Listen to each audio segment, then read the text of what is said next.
আজ বাংলাদেশ ইতিহাসে এক কঠিন বাঁকে এসে দাঁড়িয়েছে। দেশে এখন সরকারি শাসন নেই, চিহ্নিত ফেসিবাদী গোষ্ঠীও নেই, কিন্তু তারপরেও তাদের জীবনে কোনো স্বস্তি নেই। মানুষের জীবনের কোনো নিরাপত্তা নেই।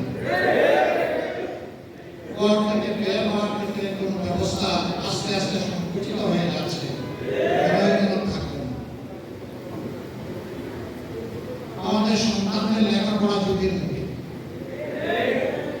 ইতিমধ্যে ভাবা হচ্ছে সন্তানদেরকে স্কুল থেকে 3 দিনের জন্য ঘরে বসিয়ে তাদেরকে শিক্ষা দেওয়া হবে। চতুর্থ শ্রেণীর একটা ছাত্র তার অভিপ্রায় ব্যক্ত করতে গিয়ে বলেছে, দেশ যারা চালাচ্ছেন তারা কি কিছুটা বুদ্ধি শক্তি রাখেন না?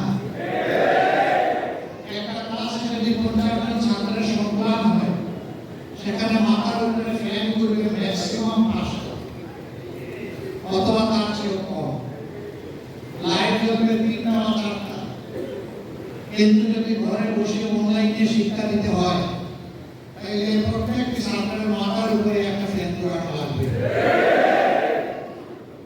যেখানে 5টাতে চলে সেখানে 50টা, কমপক্ষে একটা করে বাতি জ্বালানো লাগবে। যেখানে 3টাতে চলে সেখানেও 50টা। এরপরে বলেছে যে এমনি শিশুরা ডিভাইসে আসক্ত হয়ে পড়েছে। এখন যদি আবার স্কুল থেকে পরিবারকে তাদের হাতে ডিভাইস দিয়ে দেওয়া হয়, তাহলে তাদের মেধা বিলুপ্ত হবে। শুধু কি তাই, একটা শিশু যখন স্কুলে যায় সে একটা সঙ্গ পায়, অ্যাসোসিয়েশন পায়।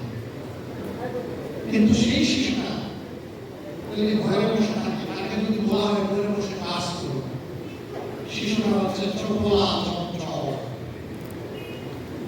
ক্লাসরুমে ঢুকে একটা মাত্র বা 2টা দরজা, শিক্ষক খেয়ালটাকে নিয়ে নড়াচড়া করে আর মনোনিবেশ করে। কিন্তু সে যখন স্বাধীন থাকবে তারে দেখবে। সে যদি ডিভাইস টেবিলের উপরে ফেলে রেখে গিয়ে খেলতে লাগে, তাও করার কিছু নেই। ঘুমিয়ে পড়ে, তাও করার কিছু নেই। যদি তারা ঘুষপিকে বাইরে বেরোয়, তাও করার কিছু নেই।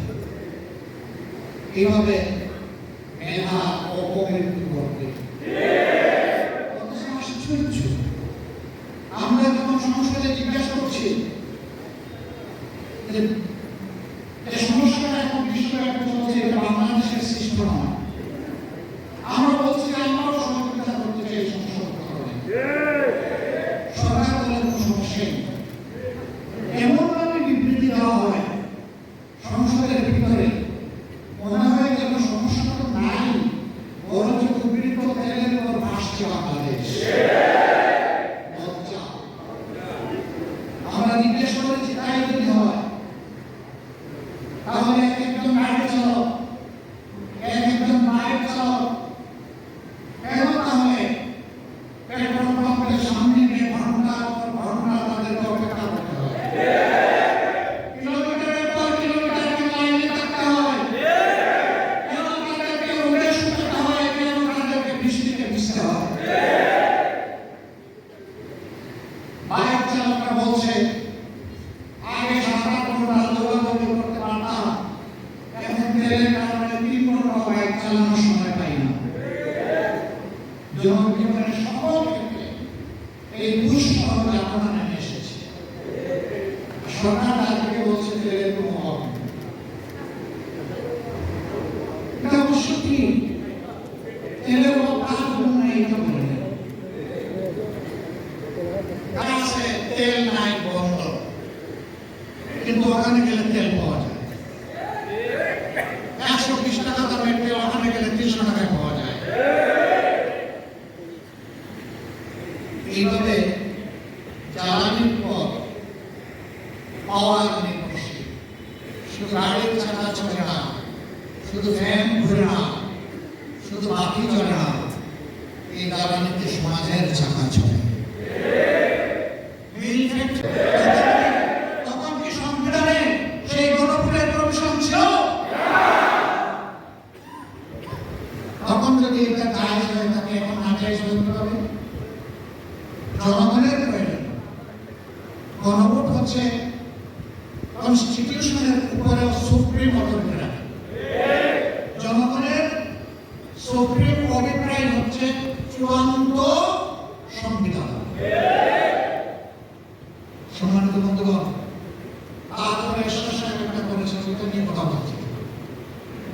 এরপরে বলেছেন যখন খালেদা জিয়া, তো সেই 3টা গণভোট বাংলাদেশে তার ফল বাস্তবায়িত হয়েছে।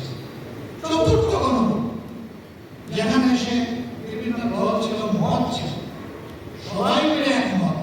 শুধু তাই না, সবার আগে বিএনপির প্রতিনিধি বলেছেন সংস্কারের প্রস্তাবগুলো আইনগতভাবে বাস্তবায়ন করতে হলে গণভোটের প্রস্তাব দিয়েছে। প্রস্তাব দিলেন গণভোটের। আমরা ইলেকশনের দিন পর্যন্ত সবাই এক ছিলাম। এরপরে যখন দেখলেন যে আপনারা যেভাবেই হোক, যে মেকানিজমই হোক, আপনারা 2/3 বেশি হয়ে গেছেন, তখন রাতারাতি আপনাদের মত বদলে গেল। আমরা তো আমাদের জায়গায় আছি। জাতিকে বলেছিলাম আপনারা প্রতিনিধিত্বের জন্য আমাদের একটা ভোট দিবেন আমাদের প্রতি, আর রাষ্ট্র মেরামতের জন্য নতুন একটি প্রত্যাশা বাংলাদেশ গড়ে দেওয়ার জন্য আপনারা গণভোটে হাত জনগণ দিয়েছে। তারা এখন মানবেন না, এখন তারা সংবিধান সংশোধন করবেন। সাংবাদিক বন্ধুরা জিজ্ঞেস করে সংশোধন আর সংস্কারে তফাৎ। একটা হচ্ছে পুরানা জামা ছিঁড়ে গেছে, ওইটাকে কেটে ঝোলা দিয়ে পরানো। আরেকটা হচ্ছে গায়ের জামা 3টা অংশ, ছিঁড়া অংশটা পুরা ফেলে দিয়ে সেখানে নতুন জামা পরানো। আমরা ওই কাটা ছেঁড়া জামা রাতে গায়ে পরাতে চাই না। এই সংবিধান 17/16 সংশোধন হয়েছে।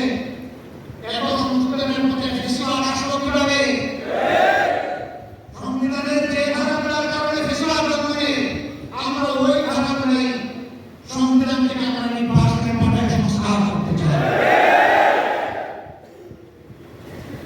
সরকারি দল বলছে তারা সংস্কার মানবেন না, তারা সংশোধন করবে। আমরা তাদেরকে অনুরোধ করব, যদি গণতন্ত্রে আমরা সবাই বিশ্বাসী হই, আসুন গণভোটে আমরা সবাই এক হয়ে যাই। হ্যাঁ, সংকট আপনারা তৈরি করেছেন। এই নিরসন হওয়ার কথা ছিল মানুষের ভিতরে। আপনারা আপনাদের দায়িত্ব পালন করেন না, এই জন্য এই সংকট তৈরি হয়েছে। আমরা 2টা শপথ নিয়েছি, আপনারা একটা নিয়েছেন। আপনাদের দায়িত্ব ছিল সংস্কার পরিষদের সভা আহ্বান করার জন্য দায়িত্বশীল ব্যক্তিকে লিখিত অনুরোধ